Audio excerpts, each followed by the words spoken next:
Bitna je pobjeda na kraju, tako to se gleda, To se se uvek gleda, broji treba i to je gaziti to. preko mrtvih, samo pobeda. To su nas učili od kad smo deca bili, ti se sećaš stare dobre škole FNP-a. Ne važi se ako nisi pobedio, tako da pobedili smo. Ali ovaj put u nekom drugom smislu. Svaki poraz je tamo bio Kazna.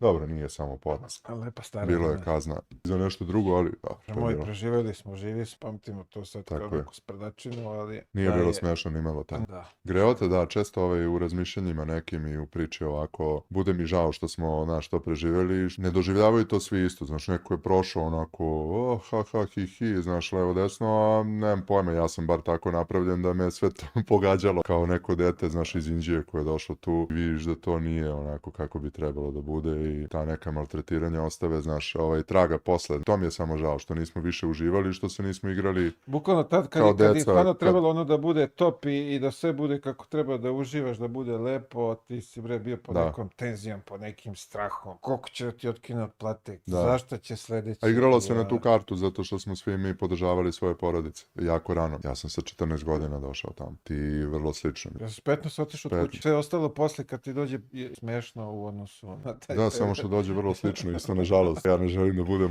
mračnjak neki i nisam. Dugo sam bio, mislim, zato što baš me pogodilo to i držiš to u sebi, obeležilo te, znaš, u startu, ali vidiš da posle nije isto sjajno negde i čak i u inostranstvu odeš pa te, znaš, kao, pričaju tamo je bolje.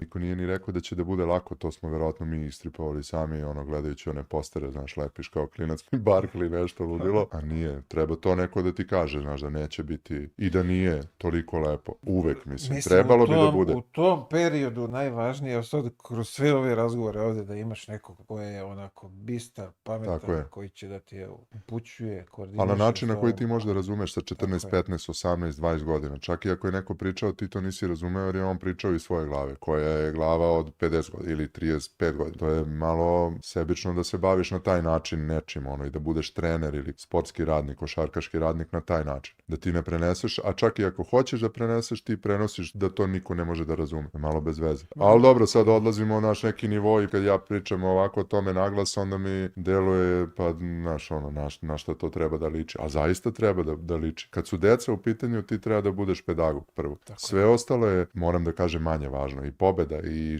šta te učio u košarci. Ti moraš da sprovedeš tu decu. To su deca. Mi smo bili deca koje su tu došla i neko je poverio svoju decu tim nekim ljudima, a ti ljudi te maltretiraju, razumeš? Na mnogo različitih načina.